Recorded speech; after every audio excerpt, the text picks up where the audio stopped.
The NBA Gambling Podcast on the Sports Gambling Podcast Network is presented by WynnBET. Bet $100 at WynnBET and get a $100 free bet. Head over to sportsgamblingpodcast.com/WynnBET. That's sportsgamblingpodcast.com/WYNNBET to claim your free bet today. We're also brought to you by the SGPN merch store. Use your promo code NFCBEAST for 15% off, active until the Eagles or Giants lose their next game. And make sure to enter our World Series prop contest. Winner gets $200 in cash and a $200 SGPN gift card. Enter today exclusively on the SGPN app.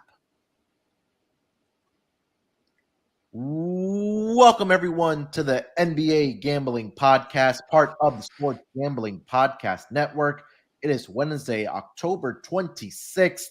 Currently 11:10 on the East Coast, here to break down the 10-game schedule in the NBA. And joining me, as usual, to break it down, we got a full house of sharp bettors for the NBA. First, the villain of the show, the superstar of the show, it's Terrell Furman Jr.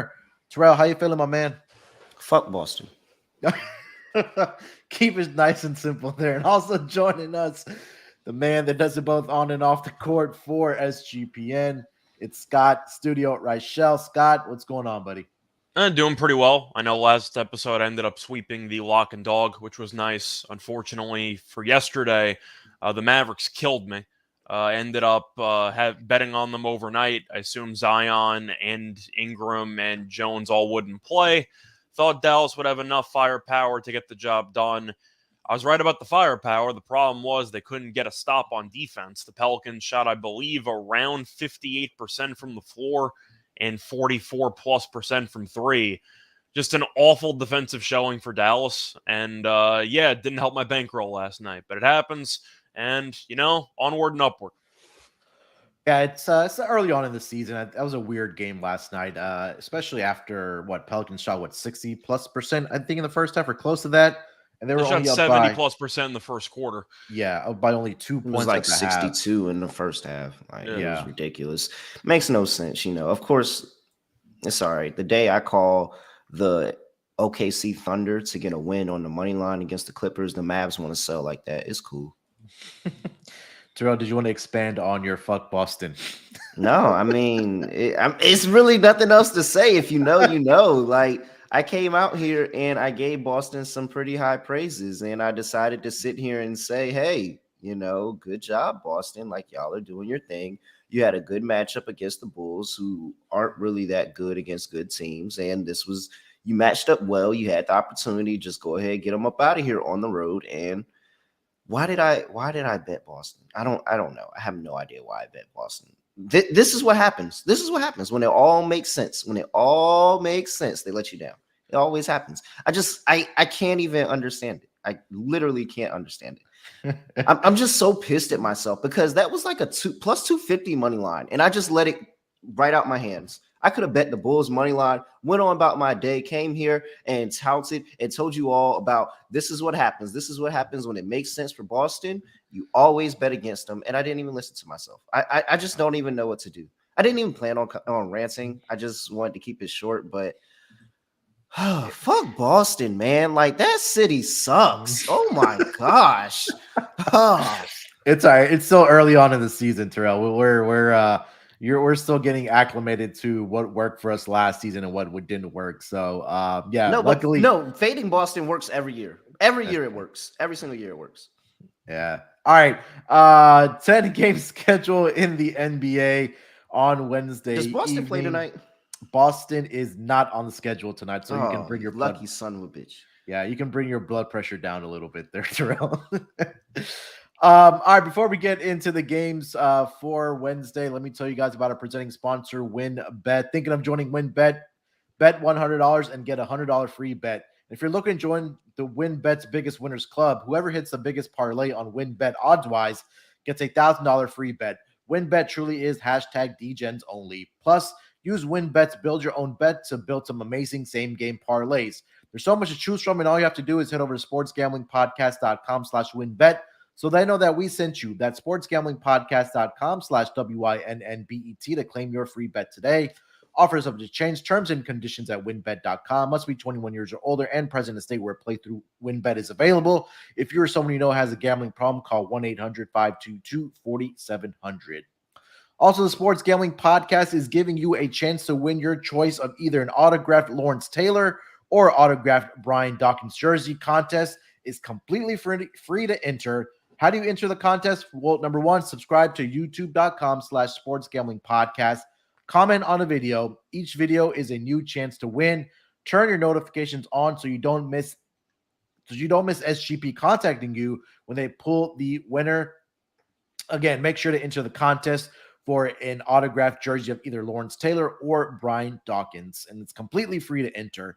And last but not least, we're also brought to you by the SGPN app. Make sure to get into our World Series prop contest. Winner gets $200 in cash and a $200 SGPN gift card. Enter today exclusively on the SGPN app. All right, gentlemen, 10 games on the schedule in the NBA. Let's just start it off right there with a 7 p.m. Eastern start. It's going to be the Orlando Magic headed to Cleveland. Hey, wait. Yes, sir. If you had to pick, are you picking the Lawrence Taylor or Brian Dawkins jersey? We had a debate about this during the ad reads yesterday in the NFL podcast. I think I got to go with LT. See, yeah, like that's Sean, our come on, Sean. Like Sean, you know everybody's picking the LT jersey. Like I get it. We love Brian Dawkins. We respect Brian Dawkins. You know everybody's picking the LT jersey. There's no way you're picking. He just got into the Hall of Fame. LT been there. He's one of the. Come on now. Terrell and I made an argument that there should have been a package deal. Should have been Dawkins. Like it said, Dawkins and another jerseys. Like who's Dawkins and like LT McNabb or something? Yeah. Some type of combo. Yeah, like maybe some jerseys to be named later. Like Brian Randall Cunningham. Throw a Randall Cunningham or like Brian. Throw somebody else in there with Brian Dawkins. You can't just put Brian Dawkins and LT straight up. Or like Brian Dawkins, T.O. and McNabb, maybe. Yeah, something like something. Okay. Yeah. All right. Yeah, I'm just making sure I'm not tripping. Yeah, we gotta talk to Sean about that one. He's feeling himself since his Phillies are in the World Series. It's a bit of a heat check there by Sean. That's all. Eagles are 6-0. I will be so interested to see if anybody that's not a Philadelphia Eagles fan that picks Brian Dawkins straight up. That's curious. That would be something I would want to. We got to put odds on that for sure. Yeah. All right. All right. So let's kick it off here, guys. 7:10 Eastern start. Orlando Magic headed to Cleveland to take on the Cavs. I'm currently seeing this line opened up at -8.5. That number has stayed the course at -8.5 over on WinBet. Total opened up at 219. That number has been bet down all the way to 214. Money line 3-1 on the Orlando Magic and -390 on the Cleveland Cavaliers. Take a look at the injury report for both of the squads. Darius Garland is out for this game. He suffered that left eye injury. Isaiah Mobley to a contract, not Evan Mobley, but Isaiah Mobley.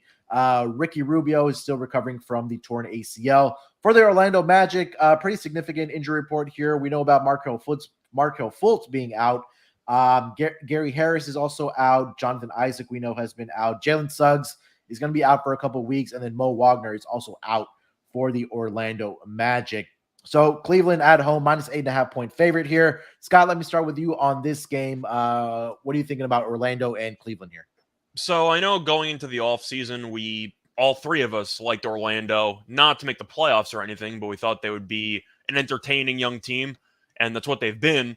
The problem is they're not winning, and it's especially because of the second half. It seems like Orlando is able to hang around for about 2.5 quarters, and then something goes wrong in the third or fourth quarter, and they end up losing, and that's why they're 0-4. Now, Cleveland, as you said before, is without Garland.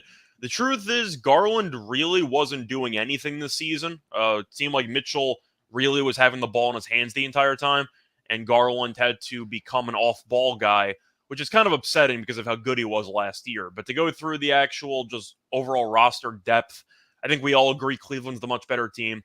Now, I think it's going to be an interesting battle inside the actual paint because Orlando is a pretty solid rebounding team, and last year they were atrocious at it. This year, I believe they're top 5 in rebounding rate. So I do think you could see an interesting matchup there with Allen and Mobley against the likes of Wendell Carter and Banchero and the other guys that they have. But I do think at the end of the day, this game will be very close for a half. I think Cleveland just has too much firepower. I think they'll end up pulling away. And I think when you're looking at what Orlando does well, are they a great three-point shooting team? Not really. Are they good in the paint? Kinda. But the problem is you're against two of the best rim protectors in the league on the same team. I understand the under because I think that the odds makers are kind of daring Orlando to actually score a decent amount of points on the road here. Yeah. I'm going with Cleveland. I think the defensive intensity is going to be too much as the game progresses. And Orlando, despite being a solid rebounding team, could be better on the defensive end. I still don't really like their three-point shooting options besides Terrence Ross. I'll go with Cleveland. I'll lean that way for 8.5. Terrell, Magic versus Cleveland. Yeah, I'm with Scott and I'm with Cleveland here. Orlando's is fun. They're fun and they're entertaining, and they have Paolo Banchero, who is trying to put his name in the hat for Rookie of the Year, being the number 1 overall pick. You got a couple other guys that are out there with them, but I think the issue here is that Cleveland right now is playing like a complete team. And even with the lackluster usage of Darius Garland, they're still playing like a complete team. They're the only team in the NBA that is top 5 in both offensive rating and defensive rating over the course of the season. And they show it because they have Evan Mobley and they have Jared Allen down low who can protect the paint and really add to you defensively. And then Donovan Mitchell coming in has added that extra scorer that they needed. They didn't have that person that could just go out there, ISO themselves, and get a bucket when they needed it. It was a more of team basketball, half-court style basketball, slowing the pace down. And they're still doing a lot of that. They're second to last in the league for the slowest pace in the league. So they're still a really, really slow team.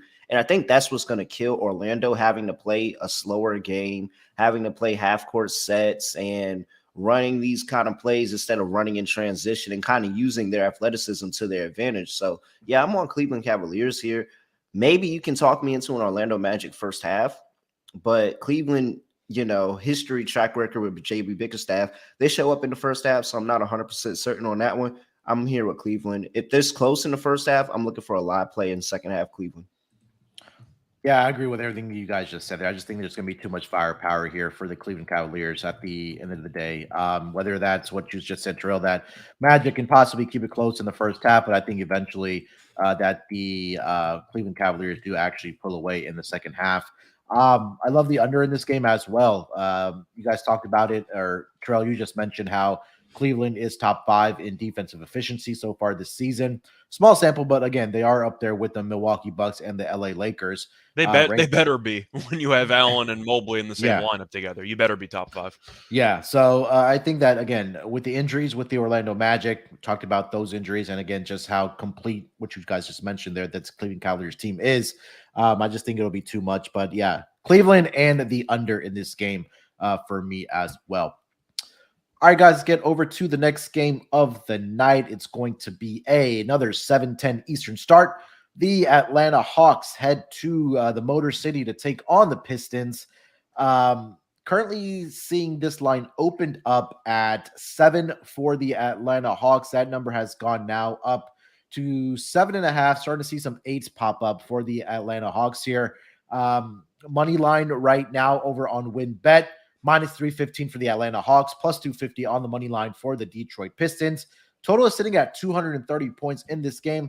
Looking at the injury report, Bogdan Bogdanovic is going to be out for this game for the Atlanta Hawks. We know that he's been recovering from that right knee injury. Justin Holiday is questionable for this game for the Atlanta Hawks.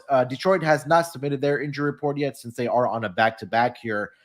They did play last night against the Washington Wizards in the nation's capital, where they dropped that game 120-99. Terrell, let me start with you on the Atlanta Hawks visiting the Detroit Pistons as a 7.5-point favorite currently. Do I really want to lay 7.5 with the Hawks on the road?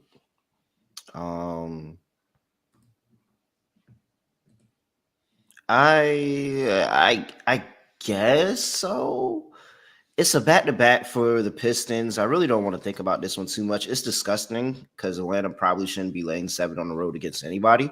But it's a back-to-back for the Pistons. And the issue for the Pistons is that they've been absolutely obsolete on defense. And that's really not too much else you could really say about that. They're one of the worst defensive units in the league, 27th out of 30 teams. And while they have Jaden Ivey, they have Cade Cunningham, the issue with all of these pieces that they have is they haven't figured out how to put it together for 4 quarters, similar to this Orlando Magic squad that we're talking about, where we said, hey, the Pistons are going to be a fun team. They're going to be a fun team this year. It's just not translating over to wins. And that's what happens with a lot of these young teams. They just can't figure out how to keep it going for the entirety of a whole game, close it out, get out coached. Dwayne Casey is getting out coached. He definitely got out coached yesterday against Wes Unseld Jr. So I like Nate McMillan. I like the pieces for Atlanta. This feels like the road Trae Young game where he just kind of goes off. I'm looking at Trae Young props here today. I think this is the Trae Young go off game where he just kind of proves and reminds everybody, hey, I can be in conversation for the scoring title. So I'm with Atlanta -7. I don't really like this one, but I'll play it with the Pistons on a back-to-back. Scott?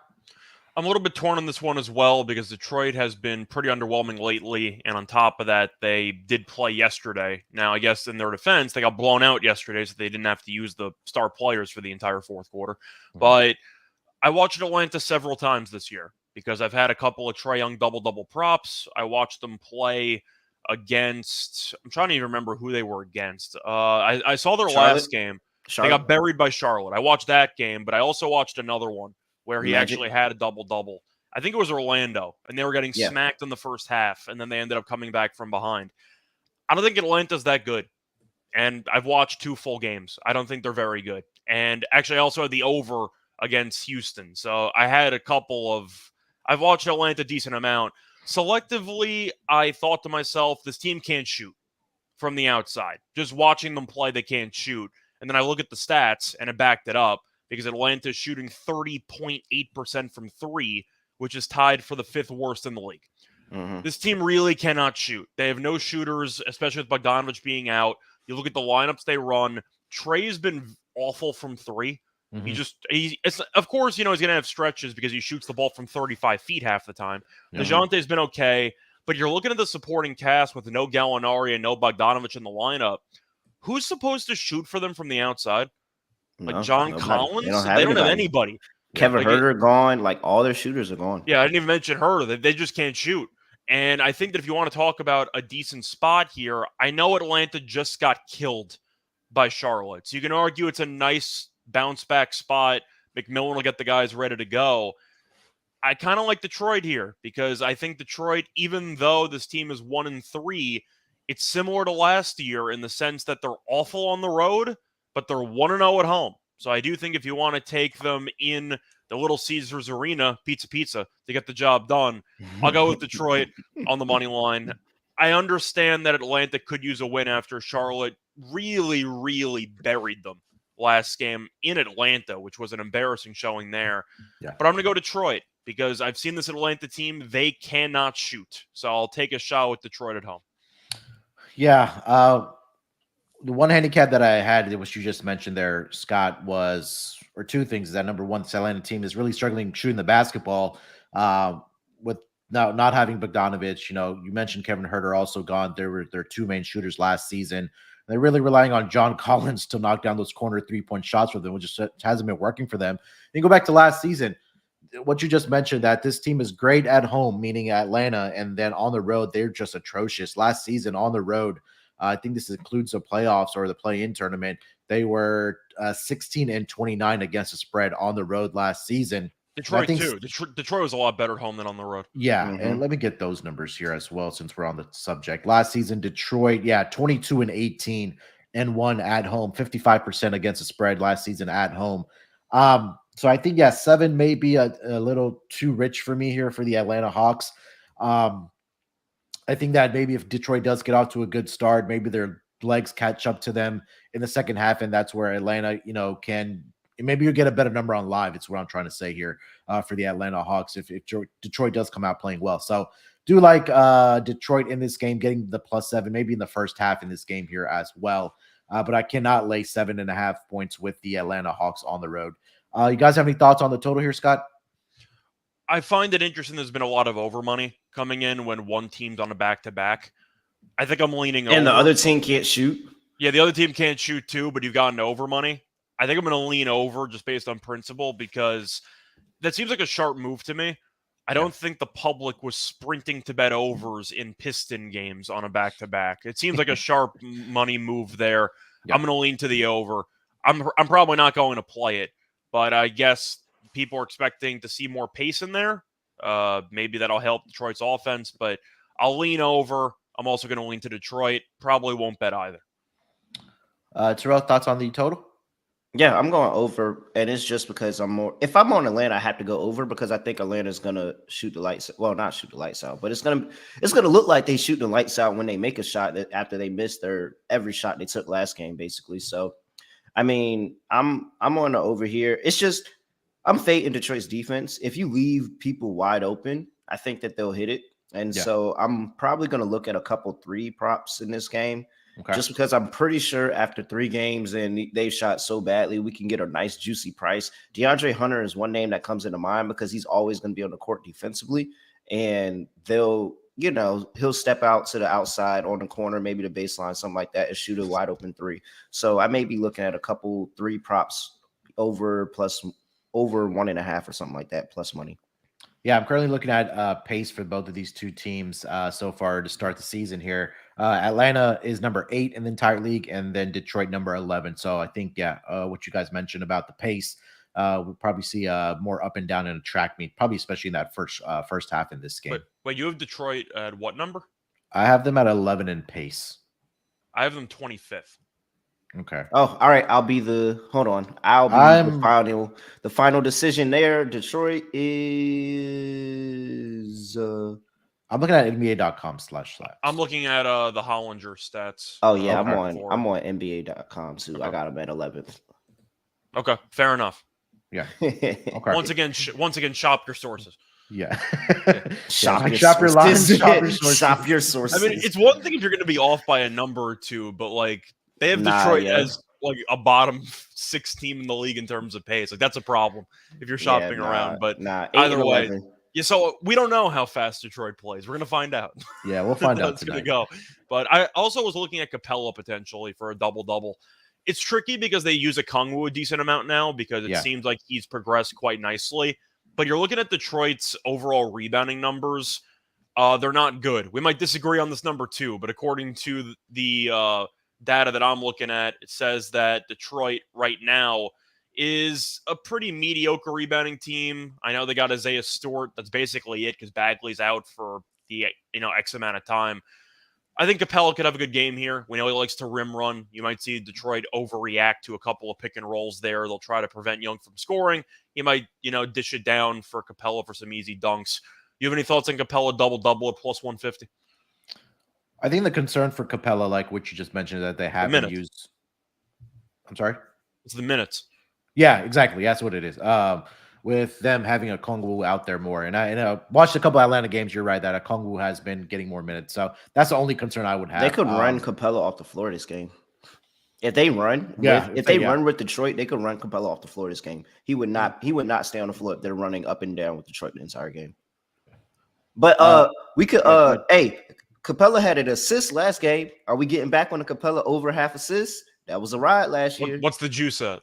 I gotta find it. it. I just looked it up and I seen he had one last game, and I'm like, all right, he's getting hot. We might have to get back on the wave. I don't see it listed yet. Actually, funny you mentioned the half assist move because I was trying to find that for Mitch Robinson yesterday, but no, it has not been working out for him earlier this season. No, Capella has not been doing well for assists. I believe that's the only game he's had an assist. However, it was the most recent game, so maybe he can get something going. So he had a double-double last game, by the way, in 23 minutes. Yeah, Detroit also wanted to mention they're number 22 in points in the paint allowed at around 54 a game. Atlanta, number 26 points in the paint allowed at 56 points per game. So maybe some easy baskets around the rim that will probably help the over in this game. Yeah. All right, guys. Next game on the schedule, it's going to be the Charlotte Hornets headed to the Big Apple to take on the New York Knicks, 7:30 Eastern start.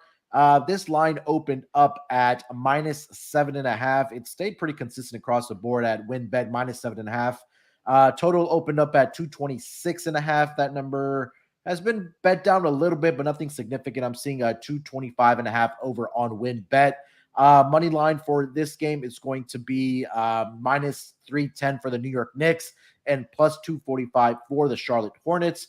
Looking at the injury report for both of these teams, we know about LaMelo Ball and his left ankle sprain. Cody Martin also doubtful for this game. He has a left quad injury. And then Terry Rozier also doubtful for this game. We saw the injury that he had, I believe it was on Sunday.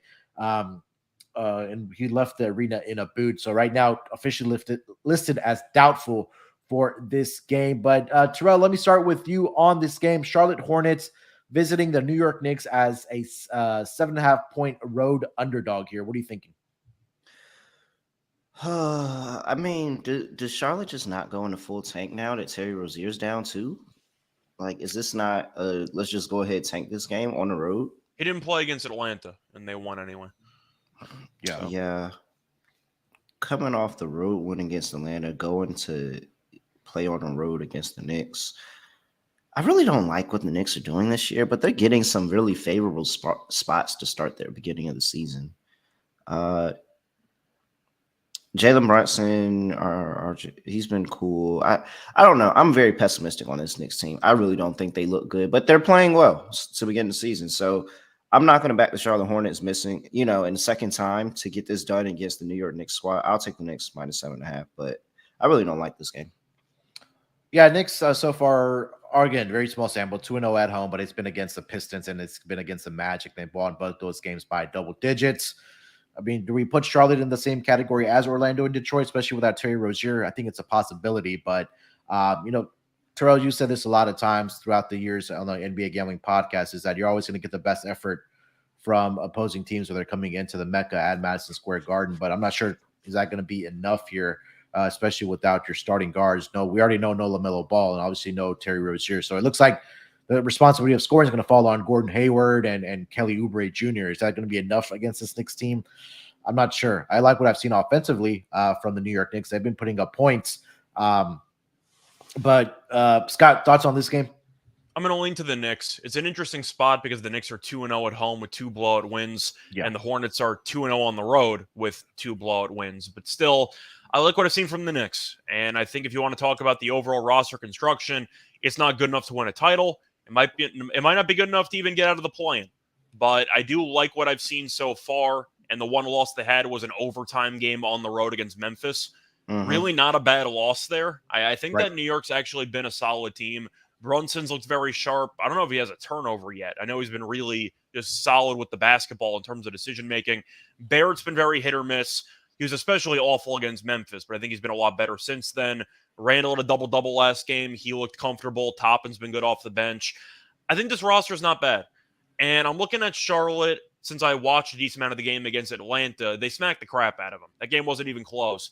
But I still have a hard time really trusting that backcourt on a game-in, game-out basis when Rozier and LaMelo are out. We know that Brunson's shifty, high basketball IQ guy. I think you could see some issues defensively for Charlotte in the backcourt. Plus, a separate note, can we please start starting Nick Richards? He's so much better than Plumlee. It's not even close. Richards is so damn good if you actually just watch him play for the Hornets. I was a big fan of him at Kentucky, but I think he's a potential dark horse candidate to go for a double-double off the bench today, which makes me believe that perhaps Charlotte's bench unit could outplay New York's bench unit, but I like Richards a lot. I don't really like the rest of the team that much. I'm going to go ahead and take the Knicks. I think that at home, from what I've seen so far, I trust them more. Give me the Knicks minus 7.5. Do you see a number for his double-double? I know he's a bench player, so maybe closer to he comes off the bench. He comes off the bench, they're not going to have it. But I can tell you right now, if you've been watching the games or you've watched them play once, Richards is really, really good. Yeah. He's a really good player. Yeah, he had 20 and 11 last game against the Hawks, and then the first game of the season against the Spurs, 19 points, 10 rebounds off the bench. Mm-hmm. Can we dial back to that Hawks game? Because I just went Benedict Real and switched my picks. Because I just realized this is the Hawks' first road game. Why am I backing the Hawks in their first road game? I didn't mention that before, but I just realized that. I was sitting there, I'm like, wait, have the Hawks been on the road yet? This is their first road game. Everybody's going to be on the Hawks. And the Pistons just came off. No, this is a good zig when they zag spot. I'm sorry, y'all. I'm sorry for not adding the villainy to the show. Yes, Pistons plus 7.5. I don't know how they're going to do it, but they're going to do it. All right. I gotta go with the Knicks here as well.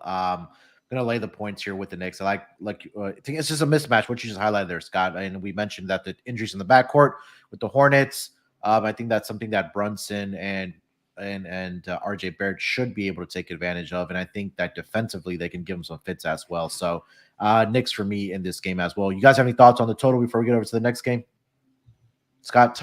It's very, very tricky for a total. I think I'll lean over because the Knicks offensively have looked comfortable, and so is Charlotte randomly. So I think I'm going to lean to the over there. I do want to ask about a prop, though. Since the Hornets defensively are not exactly a great unit by any means, if you just look at their overall stats, they're a pretty meh defensive team. But since they've been playing with pace this season, my question for you, Jalen Brunson, double-double, is plus 600. You think you can get to 10 assists? You should have a mismatch with whoever's guarding him in this game. Yeah. He's averaging 7 at 6-1, you can't really. Just saying he's averaging 7 assists per. So yeah. Obviously, the only concern is that he hasn't gotten into 10 assists so far this season. He had 9 in the first game against Memphis, but that was also in overtime. And then you also have the blowout potential as well. Yeah, I know it's 6-1. I mean, I'm not gonna hate you for spraying something on it. Do you have any thoughts, Terrell? You're the Knicks fan after all. Yeah. I mean, he's been protecting the basketball. He's been doing all right. He's been cool. Like they've been all right. So I mean, sure, why not 6-1? I don't really. Why are we talking about the Knicks again? Because we're on the game. We're talking about the Hornets and the Knicks. Oh, all right. All right, we're moving along to the next game on the schedule here. Let's go over to a 7:30 Eastern start as well. It's going to be the Philadelphia 76ers headed to Canada to take on the Toronto Raptors. Currently see this line opened up at as a pick, and now Philadelphia is favored by 2 points in this game. Total opened up at 211.5. It's up a tick to 212. Money line for this game, we are looking at minus 130 for the Philadelphia 76ers and plus 110 on the money line for a home underdog in the Toronto Raptors. Looking at the injury reports for both of these teams, pretty clean for the Sixers. We've said DeAnthony Milton is questionable with right abductor tightness. For the Toronto Raptors, Scotty Barnes questionable. He did suffer a right ankle sprain. Otto Porter Jr. is doubtful as well. He's dealing with the left hamstring strain as well. But other than that, everybody is a go in this game. Scott, let me start with you with the Philadelphia 76ers as a 2-point road favorite here as they take on the Raptors. So I've seen both these teams play. Toronto had a very nice win against Miami on the road last time out without Barnes. So I do think they could survive without him, at least in the short term. I watched Philly play against Indiana. I had my lock from the last podcast with Harden assists. I was going to watch it, and I ended up watching the game. Indiana stinks, so Philly looked comfortable throughout. However, once again, they kind of struggled at the end of the third quarter, beginning of the fourth quarter, and they picked it back up again, and they ended up winning and covering. I do think that there are some issues with Philly, and I still think Embiid's out of shape, just watching him play. You figure against the Pacers, they don't exactly have a true center right now because Turner's out, and yet Embiid had like 5 rebounds in the entire game, got into foul trouble. He looks slow with pick and roll defense. He couldn't run up and down the floor. I think Embiid's out of shape. And if we call Doncic out every year for being out of shape, I have to call out Embiid to at least be consistent. And that's been the issue. And I think we've seen it. We've seen teams make Embiid run, and we've seen him run out of gas in the second half so far this season. The reason why I bring it up is I think Toronto can actually exploit that because they do have some lineups with Siakam at center. And I think if Toronto does choose to run a little bit more up-tempo than people think, they really could target Embiid and make him run up and down and expend a lot of energy.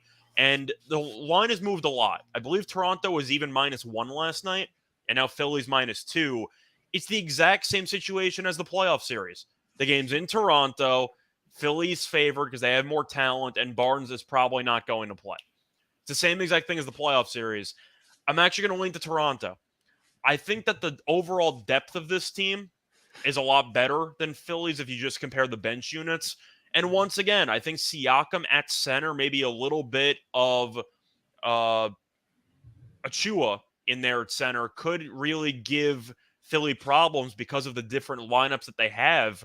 Philly doesn't have that luxury. They really don't have many lineups. And I think that, yes, Harden could go nuts. You could see Maxey do something, even though he's been a bit quiet so far this season. I'm going to hold my nose and take Toronto at home because I really think Siakam at center could give Philly a lot of defensive issues. And I think Embiid's stamina is a concern in the early portion of the season. So give me Toronto at plus money at home. Terrell? Yeah. Excuse me. So my issue with the 76ers is the fact that they don't run. And they don't run now. And teams. Yeah, and B being out of shape definitely isn't helping. Do you think I'm right about that? Because no, I think that he definitely looks off, but I think that and that's probably a reason why they're not running, because they know that he can't run right now. And he has to, if you ask anybody in the league, they're more than likely going to tell you it takes me about 10, 15 games to get into game shape, like get into game going shape. It's going to take a little while. And Embiid just probably isn't there yet. And that's probably why they've had a reluctance to run pace, because there's no way you have the fastest player in the NBA and you're not running pace and using that player in Tyrese Maxey. And so my issue and that's another reason why Isano just said it, that he's been hitting on Maxey under in points. It's because they're not using him by running with them. That's how he scores his points, in transition, getting out. There's been plenty of times in the early part of the season that you've seen Harden literally just throw the ball up in the air into the front court, and Maxey's already there to go get the ball and put it up and get a transition bucket. They're not running the court like that. And so that's why I lean to Toronto here, because Toronto, as we know, slow-paced team, wants to play in a half court, wants you to play in a half court so they can lock in on defense and make it really, really hard for you. It just seems like that Philly wants to slow this game down, and that's exactly what Toronto wants. That's exactly how Toronto wants to play, and it's going to be for the benefit of the Toronto Raptors. So I like the Raptors here. I'll take an under on Maxey as well. I'll back up the captain here with the under on Maxey, because I just don't think they utilize him. They don't utilize him. This is a tough defensive matchup. The Raptors are gonna want to give the Sixers some payback for this. They got embarrassed in that playoff series. They're gonna want to give them some payback for this. This is a full crowd. Didn't have that in the playoff series. You have a full crowd during this game in Toronto. I think the crowd's going to be on their side. I think the Raptors are going to be up for this game. I get why all the money is on Philly. They've had a lackluster start to the season. They went 1-2 in their 3-game homestand after dropping the first game at the Celtics. I don't think it gets any better for them right now. It's probably a slow start of the season for Philly. Give me the Raptors +2. Yeah, I like the Raptors as home underdogs here as well. We talked about it when we were doing division previews, that they had the crowd back, in Toronto. I think it's one of the more underrated home court advantages in the league. And now you have one of the better teams projected in the Philadelphia 76ers coming to town. And the motivation shouldn't be a question here for the Toronto Raptors. I just think that you guys talked about the depth. I think Scotty mentioned the pure depth, whether it's bench or overall on this roster. I think that I know Scotty Barnes probably won't play in this game, but I still like, Fred VanVleet, Pascal Siakam, OG Anunoby, those guys just come out and play, just come out and play good basketball here against this Philly team. Terrell, you also mentioned the pace of both of these teams. You're right. Both of these teams are bottoms in the league as far as pace right now. Toronto, number 27, and Philly, dead last in pace so far this season, which makes me like the under too. I feel like this might be like a 99, 96, 97 type of final game here. I think that what you guys mentioned about the Joel Embiid injury there, Scott, that there's something, whether it's a knee issue or a leg or a foot issue, that they're not pushing the pace. I was watching the game. Yeah, and I was watching the game against the Pacers, and I was like, why aren't these guys, getting out and transitioning, running and running the ball? And because you have guys like Harden, who's in shape. They probably can't. Yeah, Maxey, one of the fastest guys in the NBA, but I think it's what you guys are right, is that Embiid is probably holding them back. So and guess what? Doc Rivers isn't a good coach. Doc Rivers isn't a good coach to realize that, hey, okay, maybe we can't run with Joel Embiid on the court. Yeah, we got to start Maxey. Let's start the game, and then let's split this lineup up, and let's let Maxey run with the twos where they can actually run and push pace and actually, like, I just don't get it. There's no adjustments from Doc Rivers, and that's another reason why I'm on the Raptors. Matter of fact, let's take a Philly first half Raptors money line parlay, because Doc Rivers is not going to make any adjustments, and Nick Nurse is going to go out there and have a coaching clinic in a game that low-key kind of doesn't matter because it's early in the regular season. Yeah. Scott, I know you were on the Harden rebounding prop. I was looking at his I was on the rebounds. assist. I was on the assist prop. Oh, I'm sorry. Assists his last game, but I was looking at his assist and rebounds tonight to go over. I know it's a little bit of juice at minus 150, maybe wait for it to move to 17 and a half, but I kind of like the over. He looks like the James Harden of Houston. Wake up. Yeah, Any I thoughts on definitely. that? Wake up. This is why we love going live. This is why our fans can watch us. I don't know why that Wake went up, off. Scott. I was gonna say I didn't have an alarm set, at least from what I remember. That But I is guess the most I did. annoying Okay. sound in the world. It like, is the most annoying sound in the world. I had an alarm set for like 10:45, so I don't know why that went off at 11:50 of all times. But either way, yeah, Daylight I savings. think It was daylight savings yesterday. You didn't know? I thought the phone automatically adjusts that, but okay. Anyway, I still don't really like the assists in this game for Harden just because of the pace. The fact that the total is so low and we like it under, I don't expect many baskets from each team. I like the over in the Indiana game because I thought that Philly was going to play with more pace. Yeah. Instead, Indiana is just a terrible defensive team and gave up 120 and change. But Yeah. I do think that if you want to look for rebounds, I don't mind it because we're expecting a brick fest throughout this game. Sure. But I do think if you're looking at Harden to have a big stat line, I can't really disagree with it because Maxi's been quiet and Embiid has looked compromised. So I think if you want to make a case for Harden to have a decent stat line, you could go there. But all I know is for rebounds, I don't mind it. I know he was close to a triple-double last game. Didn't work out. Assists, I'm going to pass because I really question if Philly's going to even reach 100. They might not need to. They might win and might have a game similar to what we saw against Milwaukee, where first team to 90 won the game. I'm staying away from assists, though. It's just not for me in this matchup. All right. All right. Before we get over to the next game of the night, let me tell you guys where you can get down on some of these player props, and that's over at No House Advantage. No House Advantage is changing the game by offering the most dynamic fantasy sports platform available today. Playing pick'em contests versus other people for the shot at winning $250,000 plus in cash. Download the app, choose a contest, and select your player props. Earn points for correct picks and climb the leaderboard for your shot to win big money every day. You can also test your skills versus the house and 20 times your entry if you hit all of your picks. Bet on up to 5 player props, over-unders, or individual player matchups across every major sports league, including the NFL, NBA, MLB, PGA, MMA, and NASCAR. Sign up today with promo code SGPN at No House Advantage or download the app on the App Store to get a first deposit match of up to $25. Make sure to check out No House Advantage today and experience daily fantasy sports redefined because it's not how you play, but also where you play. You won't want to miss out on this.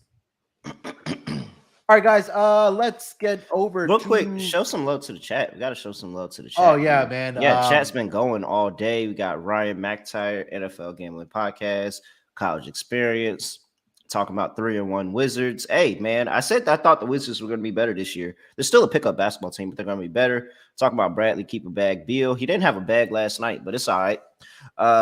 And Wizards honoring Agent Zero on halftime, November 18th. Okay. Card games and fights a part of festivities. They probably are a part of festivities. I know I'm pulling up with like 5-6 straps. Just, be in the full 100% Gilbert Arenas. I'm pulling up about 5-6 I heard a rumor straps. that Arenas is bringing his own fireworks for the occasion. Oh, for sure. Oh, 100%. And, it's going to be in a bag, a black duffel bag. It's not going to be. People forget about that story. They only remember the gun issue. They don't remember the firework issue as well a couple years later. So yeah. Hey, he had a lot. He had a lot that was going with him, but 100%. Yeah, the guns, fireworks, everything. Shout out Devin Morris tapping in with us during a work training.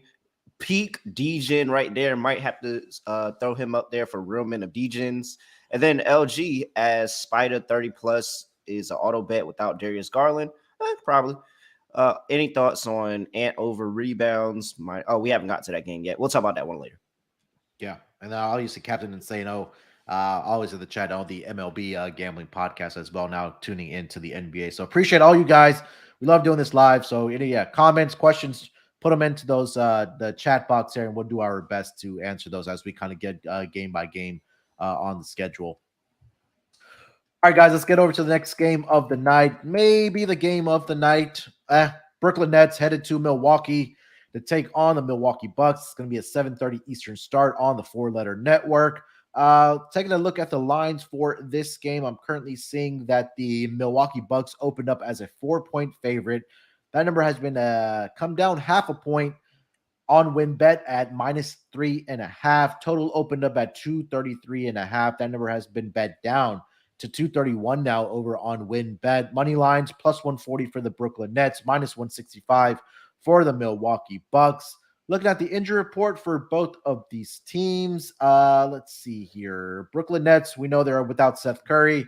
Markieff Morris is out with personal reasons, and the Milwaukee Bucks, Pat Connaughton continues to be out with the right calf sprain. Joe Ingles is recovering from ACL injury, and we also know about Chris Middleton recovering from wrist injury.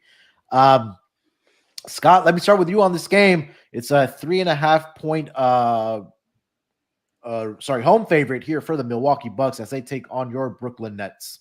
I'm going with the Bucks. I don't really know why the spread has come down. I'm assuming it's because of Middleton being out and how they look at Kyrie and KD as the shiny objects that could potentially combine for 70-plus points again.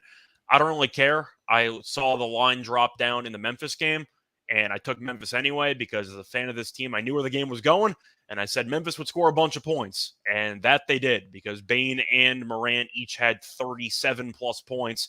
Crazy game, by the way. 4 separate players in the same game with 37-plus points. I don't think I've ever seen that before with no overtime. But I am going to go with the Bucks here. Mm-hmm. They can't guard Giannis. They never could guard Giannis. And their center depth got even worse. I've said it time and time again to start the season. It's why I was on Claxton double-doubles to start the year and why the plus 450 odds were fantastic. They don't have any depth at the center position. And last year they had Drummond. Well, I'm not saying was good, but at least he was a big body. You had some options. Sure. This year you have Claxton and you have Sharp. Sharp is still a youngster who gets into foul trouble a lot. You can't exactly trust him. But you look at what Ben Simmons was brought in there for.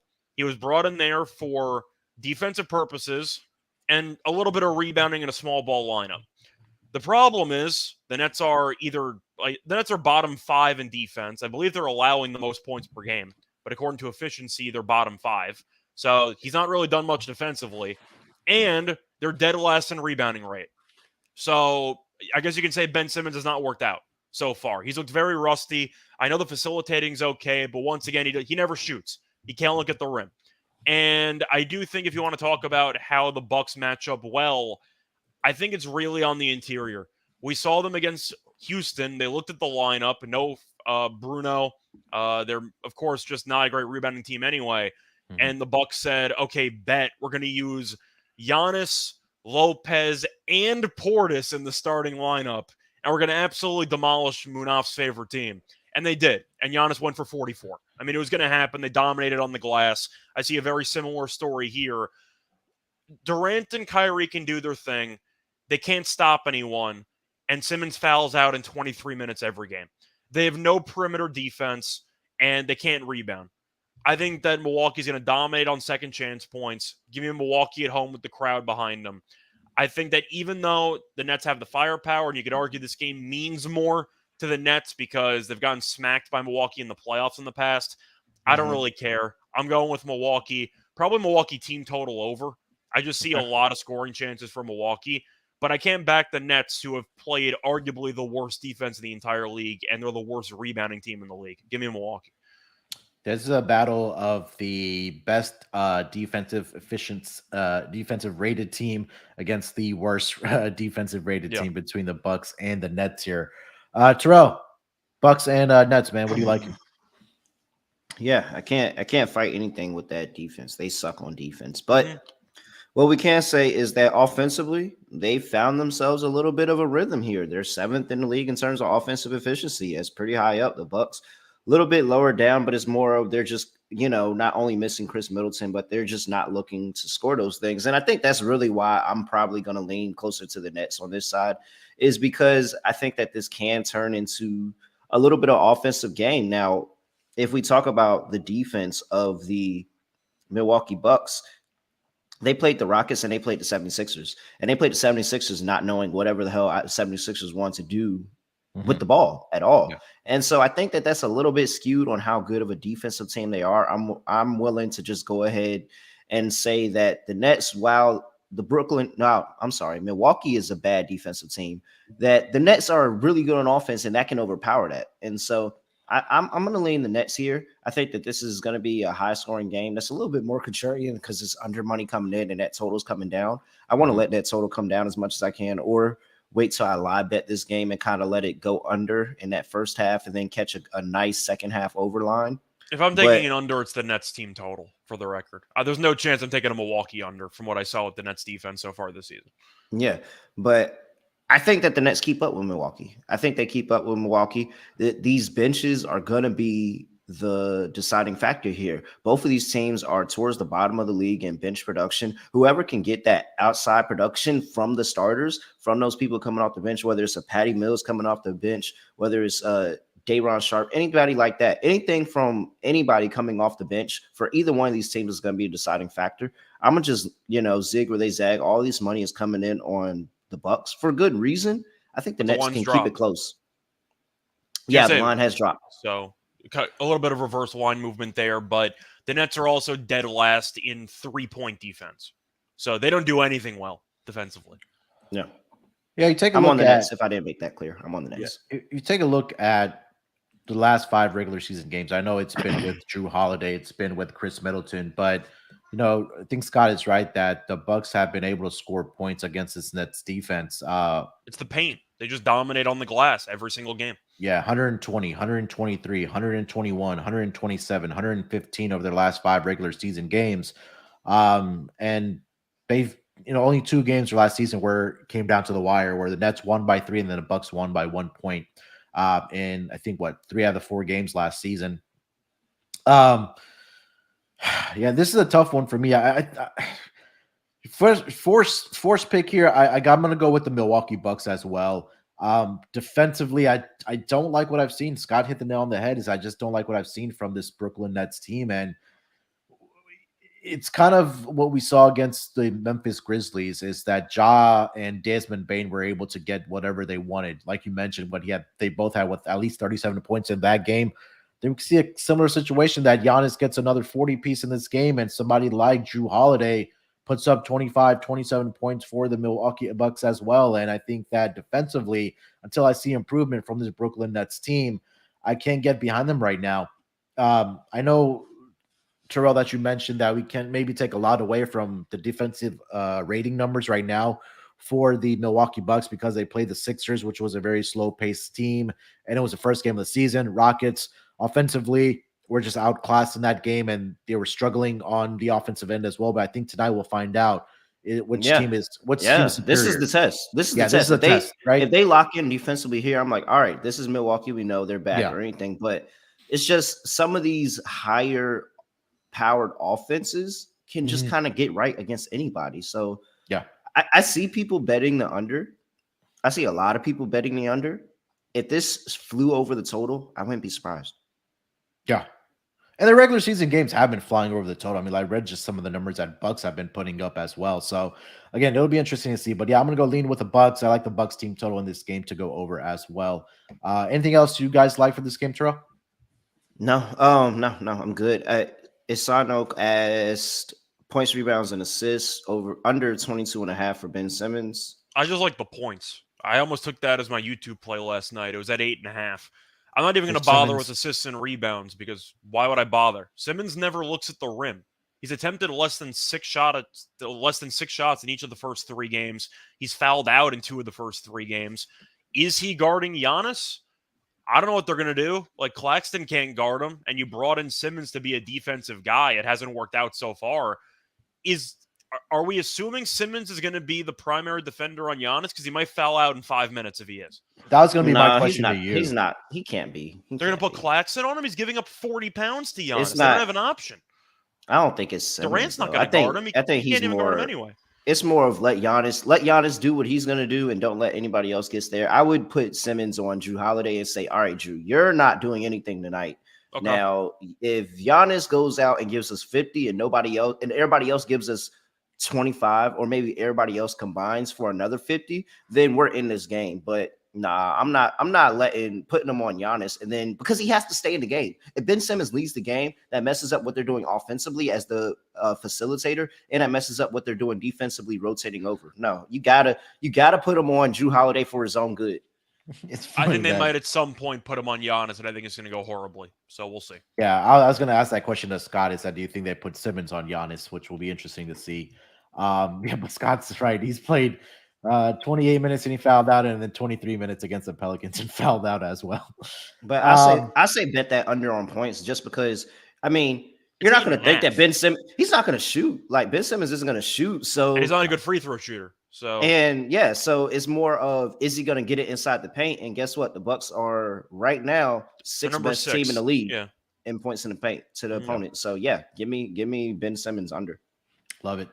All right, let's get over to the next game of the night. It's going to be a 8:00 Eastern start between the Indiana Pacers and the Chicago Bulls. Looking at the lines for this game, it's going to be a opener of -8. That number's been bet down a little bit to -7.5, not significant there. Total opened up at 234. Over on WinBet is currently at 234.5. Looking at the injury report for both of these teams, Chicago Bulls, we know about Lonzo Ball. He's going to be out, but other than that, pretty clean for them. And then for the Indiana Pacers, Daniel Tice, we know is out with a right knee injury. Miles Turner is officially questionable for this game, so definitely look out for that. Obviously, I think that only helps them defensively and get some rim protection. But the Pacers just have not been great defensively. I think we've talked about that at volume so far this season. They are one of the worst teams in the first quarter defensively. But overall for the game, they have a defensive rating of 118, which ranks number 25th out of 30 teams in the NBA. They're right down there with the Rockets, the Denver Nuggets, the Memphis Grizzlies, and the Brooklyn Nets down there as one of the two worst defensive teams in this season so far. But Scott, let me start with you on this game. We have the Indiana Pacers in Chicago, where Chicago is laying currently over on WinBet 7.5 points. I'm not going to spend much time on this. I watched Indiana play an entire game of basketball against the Sixers the other night. This team sucks. I love Mathurin. I think he's a great player.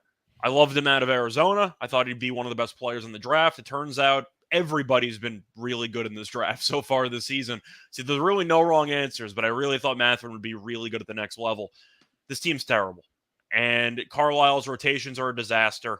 I don't know what the hell he's doing half the time, but I'm not going to spend much time here. Give me the Bulls. There are rumors Levine might play in this game, which I think will be a nice boost. Yeah, he's been back, but he's not on the injury report. Okay, I'm saying I don't think he's had any lingering issues. I think that he's close to, I don't know about 100%, but we'll say 80, 85, which definitely helps complement DeRozan.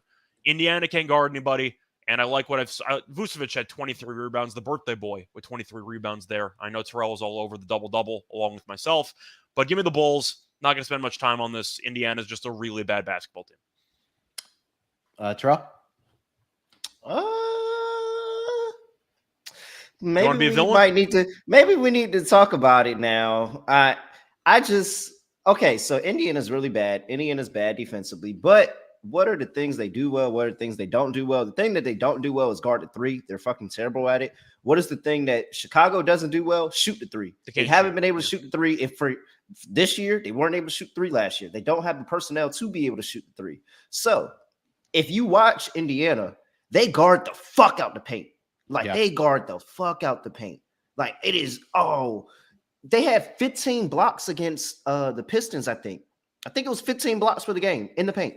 And that's the reason that the Pistons ended up losing that game is because they stopped kicking out to their outside open three-point shooters and they started trying to score inside the paint. And that's not how you attack Indiana. And however, what does the Chicago team do? Score in the paint, score in the mid-range. They do not shoot from three.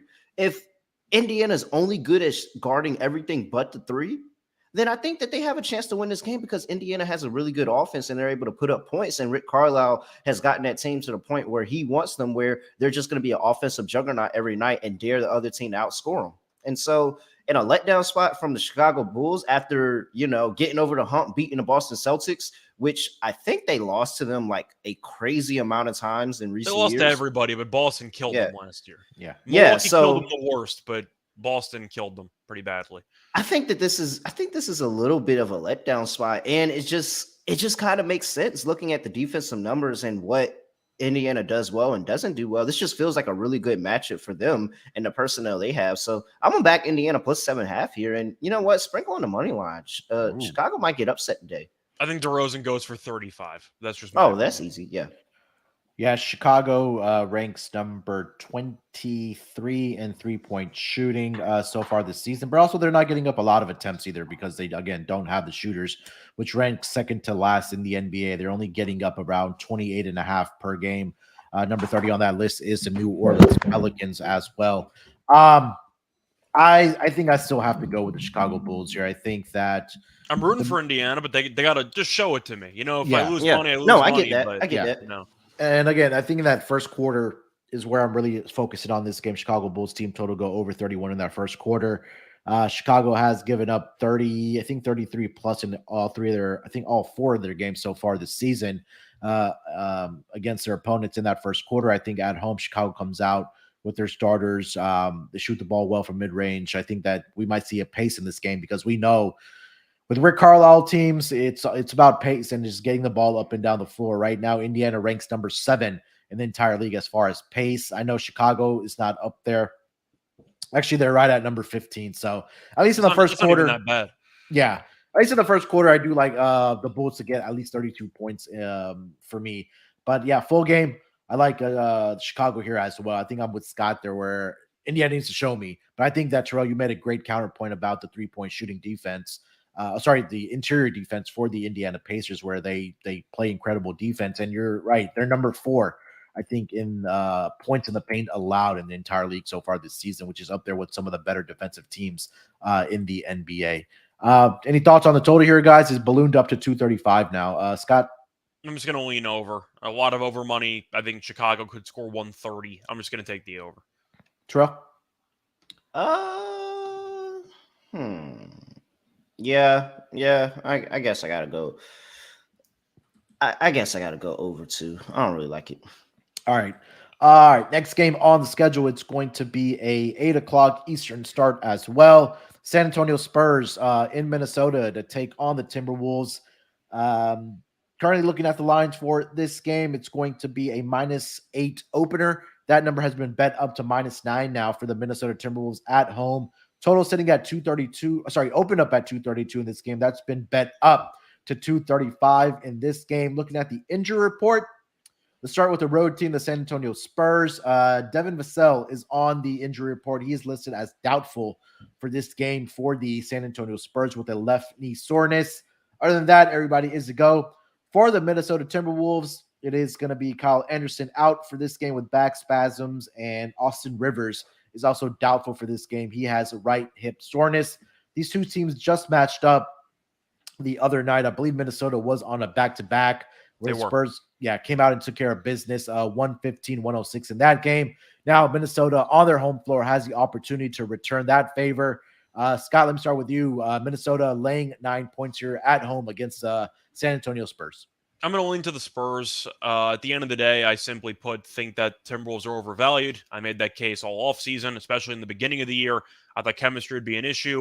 You look at what they've done this season. They really have not played any difficult opponents, and they lost to the Jazz in overtime. They lost to the Spurs last game, and their 2 wins are against the Thunder, who may or may not have been Wembanyamaing, if that's a verb, because Shea didn't end up playing for at least one of those games. They've been benching people left and right. But I don't like how Minnesota's played. Defensively, they're not very good. I'm going to go with the Spurs. Vassal's a good player, and I do recognize the fact that the Spurs ended up taking their foot off the gas in the fourth quarter, which made the game close. They won by 9. They got outscored by 30. They got outscored, by 23 in the fourth quarter. So the Spurs were up 30 plus going into the fourth quarter. They were up about 30 plus going into the fourth quarter. Give me San Antonio to not get buried. I think Minnesota's going to win the game, but I think the Spurs can hang around. They've been feisty. Give me San Antonio. I really don't want to lay roughly 10 with Minnesota when you can't even beat a tanking Oklahoma City team by more than 10. Give me the Spurs. San Antonio so far this season, 3-0 on the road this season. They might not Terrell? be talented, but they try hard. Yeah. I don't know. I don't know how the hell that's happening, but yeah, I don't want to lay this many points with Minnesota. I'm I get that we have the back-to-back spot, and that's a good spot, especially for Minnesota to come out here and get a win in the second game. But I don't know. Once we're getting close to 10-point territory, and I just haven't seen it from Minnesota yet. Now, this could be the game where they just all click on all cylinders and run them out the building. If it is, I'll just take the L on it. But I'm not going to back Minnesota laying this many points against the Spurs right now. I tried it last game. It didn't work. I'll say the Spurs lose by 5. I think the Devin Vassell It's a big deal. tag makes me nervous, especially for this Spurs team, because he has scored 20 plus points in 3 out of their 4 games so far this season and been their leading scorer. Him and Keldon Johnson are pretty much the offense there. Trey Jones has looked good as well for them, but I see as far as scoring points, it's really been Keldon Johnson and Devin Vassell for this team. So if he's not able to go in this game, I would probably lean with Minnesota, at least in the first half. I think they, with them coming off that loss against San Antonio, I think that this is a spot where they can, come out and play well in the first half, and maybe they let off the gas and they get a backdoor cover due to the San Antonio Spurs. So I'll lean Minnesota first half in this game. Any thoughts on the total here, guys? At 235. Sorry, 235. Scott? I'm on the under. They just played. Game landed 221. I'm not expecting this game to suddenly turn into an up-tempo, high-scoring game when the Spurs are missing their top scorer. I'm going with the under. And I think Minnesota can buckle down defensively because so far this season they've been pretty awful. Terrell, any thoughts on the total? Not really. I'll just go ahead and lean under. All right. Next game on the schedule here. 3 games left here. We got the Houston Rockets headed to Utah to take on the Utah Jazz. This number opened up at -6 for the Utah Jazz. That's been bet up to -7.5 for the Utah Jazz. Total opened up at 232.5. That number is currently sitting at 232.5 over on WinBet. Looking at the injury report for both of these teams, starting with the road team here, Bruno Fernando is out for this game for the Houston Rockets. Alperen Şengün also out for the Rockets. He's dealing with the illness, and Fernando is dealing with left knee soreness. He's going to be out for a little bit.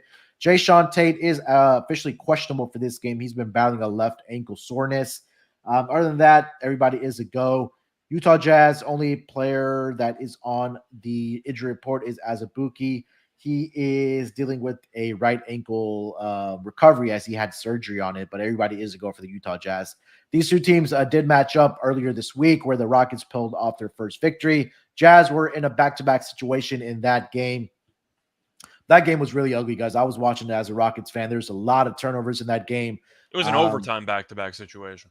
Yeah. So, tough situational spot for the Utah Jazz in that game. I think these two teams combined for, I think it was like 30-plus turnovers. It was just really ugly basketball. First quarter had 39 points. The fourth quarter had 72. Yeah. So I think they finally found their rhythm. They combined for 36 turnovers in that game. But Jazz laying 7.5 points here. Terrell, let me start with you on this game. Jazz 7.5 points hosting the Houston Rockets.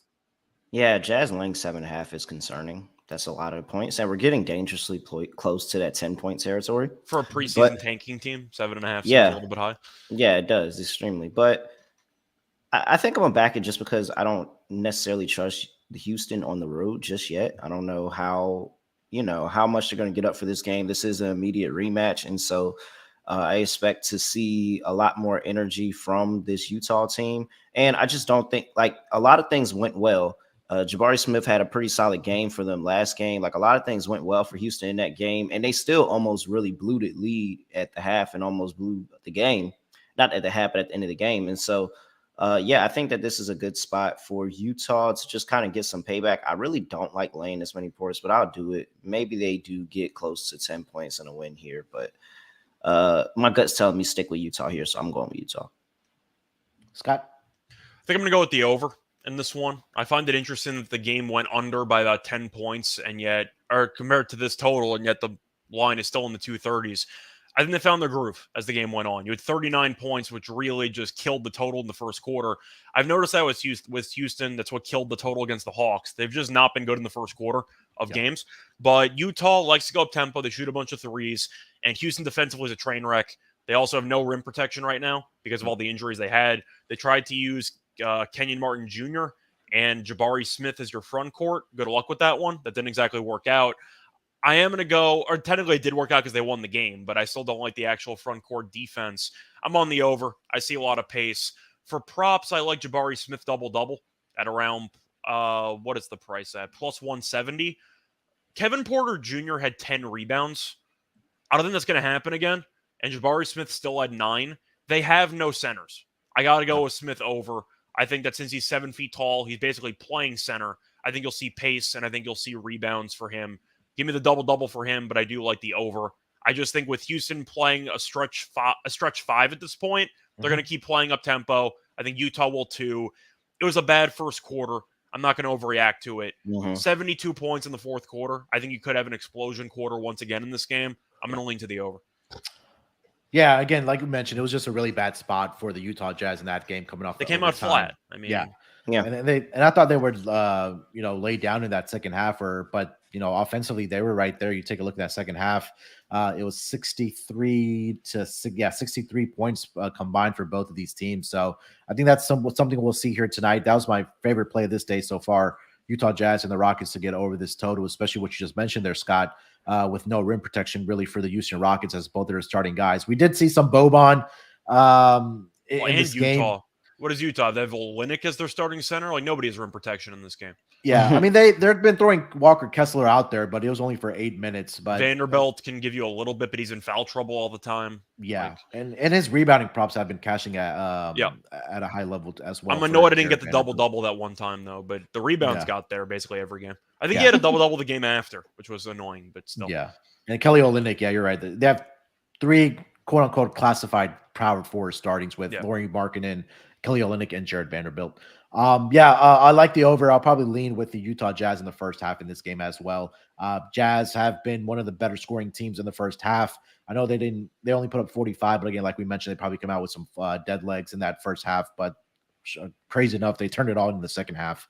All right, 2 games left on the schedule here, guys. Let's get over to the LA Lakers in the Mile High City to take on the Denver Nuggets.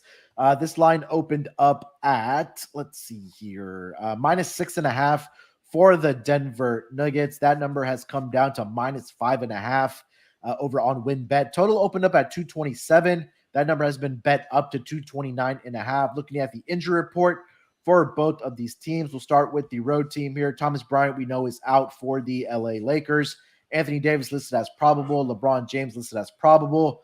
The big name on the injury report is Russell Westbrook, who is actually listed as doubtful for this game for the LA Lakers. He has a left hamstring issue, so probably won't be playing in this game. For the Denver Nuggets, don't see – actually, I do. I'm sorry. Colin Gillespie, we know, is out. Jeff Green, probable, and Michael Porter Jr. is actually questionable injury management on his back. So definitely look out if MPJ is going to play in this game or not. Let's start with you on this game, Terrell. We have the winless LA Lakers, possibly, maybe without Russell Westbrook in this game. Maybe addition by subtraction without Westbrook. But what are you thinking about this game? Lakers money line if Westbrook doesn't play. Like, come on. If Westbrook doesn't play, how do you not bet the Lakers money line in this game? Like, I mean, it just seems like, does that not seem like the poetic ending to this? Westbrook sits down with the Lakers injury for a couple of games and they go and run off a few wins. Like, it just seems perfect. And it goes back into what Scott says of where they're just like, all right, Westbrook, just take a hike because obviously we win games without you. So I said 15. 15 games was the number that I set out there. It looks pretty good. It looks pretty good right now. Yeah, because it's been really bad. That Portland Trailblazers, the ending to that Portland Trailblazers game really sucked. And there's been definitely different portions of the games for the first 3 games that they played where you're just like, oh, I don't know why you're doing that. And so Westbrook sitting down, I mean, I guess we'll see. This is what the locker room feels about him. I mean, get up for him, next man up mentality. You have now you have a chance to sit here, insert Kendrick Nunn in the lineup, which I think they're going to do. He might Gives be you the person that spacing. comes in. Yeah, so you could space the floor a little bit more. You can abuse that Denver Nuggets trash defense where they're just letting anybody get anything on them. And so if you have shooters in the game, Lonnie Walker, I'm looking for Lonnie Walker to have a good game this game, looking for Kendrick Nunn, I'm looking for all these supporting cast of players that are in the NBA and they have talent somewhere to be able to show up against a Nuggets team that really, really bad against just defensively. They can put up points, but they can't guard anything. And so just because Westbrook's out, I'll take a stab at the Lakers, but that's about it. I think the one thing that sticks out to me, what you just mentioned, that defensively, this Denver team is one of the worst right down there with Memphis Grizzlies and the Brooklyn Nets. And then the other thing, Lakers, number one team as far as defending the paint. They're only allowing 37.3 points. And then the Denver Nuggets are allowing 50.5 points inside the paint, which ranks a little below league average at number 17. Scott,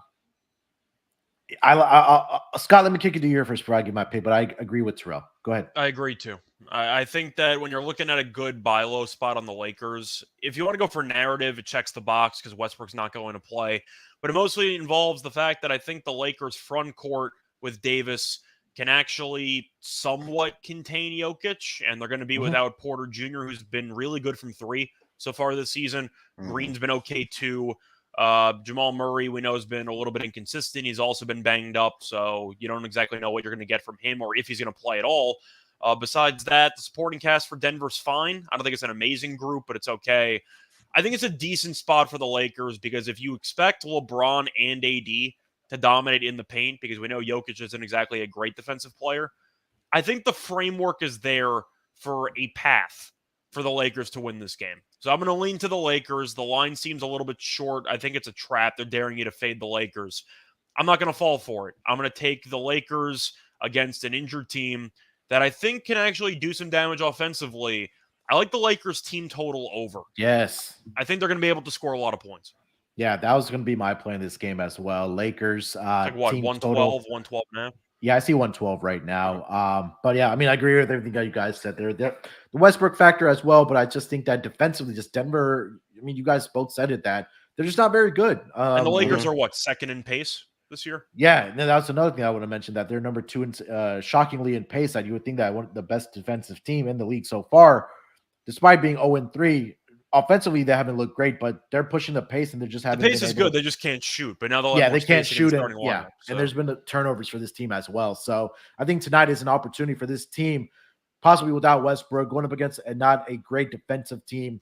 You can get up and down the floor. You can put up some points. I think this is an opportunity for them to come out and get their first victory of the season. So, yeah, I'm agreeing. We're all on the same page here. Before we do get to the last game here, I did want to mention that we did get a note across here that Devin Vassell is actually out for this game for the San Antonio Spurs. We expect as much, but yeah, whatever. Okay. All right, guys, last game of the night. Pretty good one here. The Miami Heat headed to the only undefeated team in the league.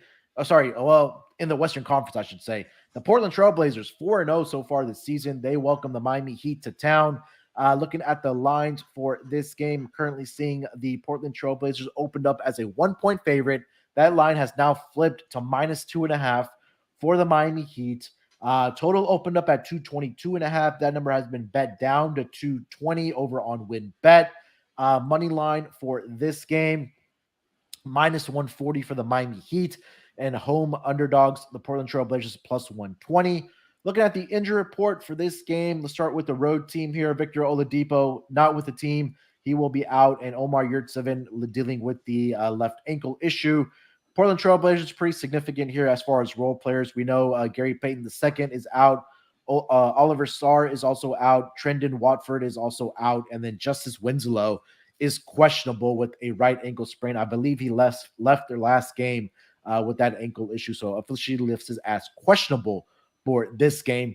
But Scott, let me start with you on this last game. Western Conference undefeated team, the Portland Trail Blazers, as a home underdog of 2.5 points. What do you like for this game? I'm going to go with the Trailblazers in this one. I get the argument that Miami could use a bounce-back win after losing to Toronto. I don't really care. I think this Portland team's actually good. I think I was just wrong about them. And I owe Chauncey Billups an apology because I've watched a bit of their games. I think he can actually coach. I've been impressed. with the in-game adjustments he's made. Did a very nice job there in the final couple minutes of that Lakers game where his team came from behind. On the other hand, you trailed by 7 against the Lakers with 2 minutes to go. That might be a bit of a concern, but they beat Denver comfortably. Simons went nuclear in the third quarter, and they ended up winning that game by 25. But I'm looking at Miami. They've played 0 road games. They were 1-3 at home, and Miami's really good at home usually. Yeah. A serious problem is going to be the backcourt. Is Kyle Lowry washed? Can we have this conversation? I need to see more before I can make that. I'm just saying, you can make the fact that we're having a Assumption. conversation, we could bring it up, just tells you how bad he's been. And now he's supposed to shut down Dame Lillard, who's had back-to-back 40 pieces. And he had 2 40 pieces, and then he had a good game against the Nuggets. And Simons was very good too. I have questions about Miami's overall backcourt because I think Lowry's really been a train wreck so far. And the fact that they started the year 1-3 at home, and now they're traveling to the Moda Center, I think it's a good spot for Portland. And Portland's 2-0 at home. I'm going to go with Portland here. I think that the wrong team's favored. And I like the fact that Portland has a very good home court, and Miami hasn't seen a road court advantage yet. So I'm going to go with fading Miami here on the road in their first road game. Give me Portland. Terrell? I like this game a lot more when it was Miami +1. Yeah. Because I hate taking Miami as a favorite on the road. I thought you always fade them on the road. You're the one. You fade. Yeah, you don't fade. Yeah, you fade them as road favorites. Like Miami just doesn't cover as a favorite on the road. Now, they played well in Portland the past couple times. They went in there last season. What was it? They went in there last season out though because like Lillard barely played in any game. Yeah, for sure. Yeah.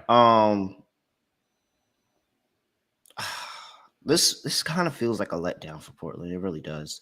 I don't think Miami hasn't shown me anything so far, though. We keep waiting. It just hasn't happened yet. That's kind of where they I feel like they're due. I don't know. I was on Miami last night. I'm a hold serve and keep it true and stick with Miami. I don't like it. Yeah, I'm gonna stick with Portland here. First road game. It's tough. Yeah, first road game for Miami, and just Portland has been playing well, right? I mean, Scott mentioned it that Chauncey Billups has, made adjustments, whether it took him just a year to get, guys healthy. Number one, we talked about how Dame missed, I think, half of the season last year. I apologized. He's been good. Yeah, and again, Anthony Simons went nuclear in that third quarter in their last game. Was it against Denver, I believe? But yeah, I like what I've seen from this Portland squad. And again, they're 4-0 for a reason. They've bought in on the defensive end as well. Offensively, they have the players to put the ball in the basket. Damian Lillard looks great. He looks healthy. You mentioned he had those 2 40 pieces. And again, I just need to see what this Miami team is, if there's something truly wrong with this team, or, is it just early season woes for this team? But I'm going to take the hotter team here right now, especially with that home court advantage Portland also does have. And I think it was a Sunday night game or a Monday where they played Denver, where that arena was packed. I know it's the only sports team they really have up there as far as professional, but it was a packed arena for that Portland Trailblazers team. And I think, the fans will be out for this game as well. So I'm going to go with the Portland Trailblazers as a home underdog at +2.5.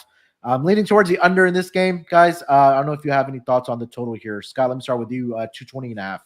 I'm going to lean to the under just because Miami has really not been great offensively this season. They've scored less than 109 in 3 of their first 4 games. I'm not sure how much they're going to do.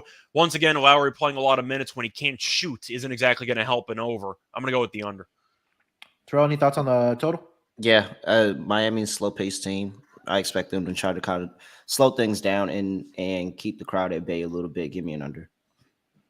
Yeah. All right. Portland. Yeah. I just want to mention number 8 as far as defensive rating so far this season. Miami a little under average at number 17 so far this season. So, and we take a look at pace for both of these numbers, both of these teams. Miami, like you mentioned, they're number 25 as far as pace. Portland Trailblazers number 20. So both well below league average as far as pace goes so far this season. All right, that's the 10-game schedule here, guys. Let's get into our lock and dog for this Wednesday night schedule in the NBA. I will lead it off here. For my lock, let's go. Let's see here. Let's go with the I'm going to go with the Bulls first quarter team total over 31. A little derivative bet there, a little total bet there. But again, the Pacers' first quarter defense has been is one of the worst in the entire NBA. They have a defensive rating of 132.1 in that first quarter. I think that's going to continue. All four of their opponents so far this season have gone over this number. They've given up an average of 35 points in that first quarter. Zach LaVine is back. I think DeMar DeRozan and him should be able to take advantage of this team in their defensive woes. Indiana does play with a high pace. I think they're like a 9-second offense. And I think we'll see a lot of pace, at least early on, especially in that first quarter. So I think the Bulls will be able to get at least 32 points in that first quarter. For my dog, we talked about it at volumes, addition by subtraction. LA Lakers plus 185 on the money line here. I think they can get their first victory here. Denver defensively has not been great. We've seen it so far in their first few games here. I also did like what Scott said as that Lakers team total over 112. I like that as well. But as far as my dog, I'm going to go with the Lakers money line plus 185. And for my lock, Bulls first quarter team total over 31. Scott, why don't you go next? Okay, so for my lock, I'm going to go to that total in the 76ers Raptors game. I'm going to take the under. I see 212.5. I know the line's dropped a couple of points. I believe it opened up at 215. I don't really care. If Philly's going to go slow against Indiana, that means they're going to go slow against anybody. And Toronto wants to slow the pace down too. I think you're going to see a rock fight in this game. It's a rematch of the playoff series. Toronto made some strides midway through that series once they really put the game into the half court. They really made Embiid work for 24 seconds every defensive possession. And I think they're not going to give away anything easy. But we keep expecting Philly to run because they should. They're not going to because I still think Embiid's out of shape. I'm going with the under. I think the fact that it's dropped 3 points is a testament to they're expecting a rock fight. I'm not sure either team gets to 100 in this game. I think you could see a playoff matchup throwback here. Give me the under. I think you'll see an absolute war on the court in this game. All right. And for your dog tonight, what do you got? So my dog, the player props have been good. I'm going to go back to it. I know I lost personally with this double-double last game, but I do like it in the spot. It's going to be Trae Young, double-double at even money. Total's gone up from around 228.5 to 230.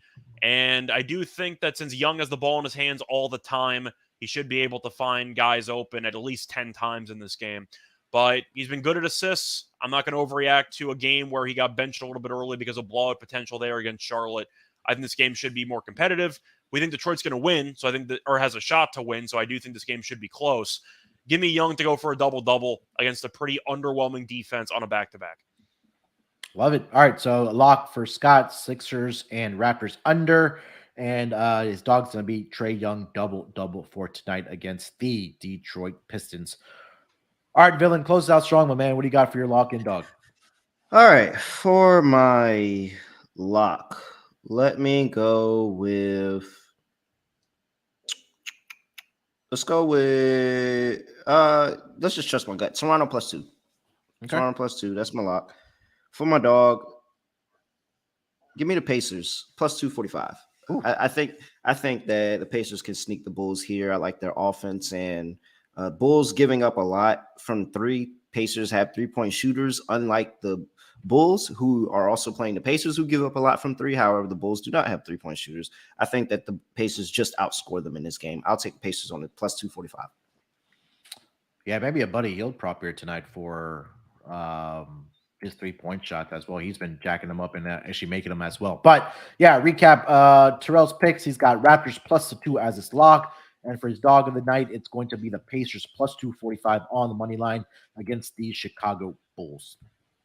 All right, guys, that's going to do it for this edition of the NBA Gambling Podcast or Wednesday night schedule. 10-game schedule here in the NBA, so full slate of schedules. We got a couple of great games here tonight, but hey, NBA is back in full swing, and I think our picks are starting to warm up a little bit here, guys. But Terrell, anything else you want to get off your chest before we get out of here, bud? No, I'm ready to go. Fuck Boston. Scott, anything else, my man? Not really. If Terrell's going to call out a team, I'll call it the Mavericks. Fuck the Mavericks. They absolutely killed me last night. All right. So guys are in a little bit of a bitter mood, but hey, maybe we can get that taste out of our mouths here tonight with some winners, boys. All right. Make sure to follow Terrell on Twitter at reallyreal__. Follow Scott on Twitter at Reichel Radio. Make sure to follow the NBA Gambling Podcast Twitter account at SGPNNBA. If you turn on your notifications, you'll know when we go live. And again, make sure to subscribe to our YouTube channel as well. A lot of guys in the chat today, so shout out to everybody in the chat. Makes doing the pod a lot more fun, going live, answering you guys' questions. So I would subscribe to the YouTube channel at NBA Gambling Podcast and hit us up in the chat with any questions. We'll do our best to answer them throughout the season when we do go live with the pod.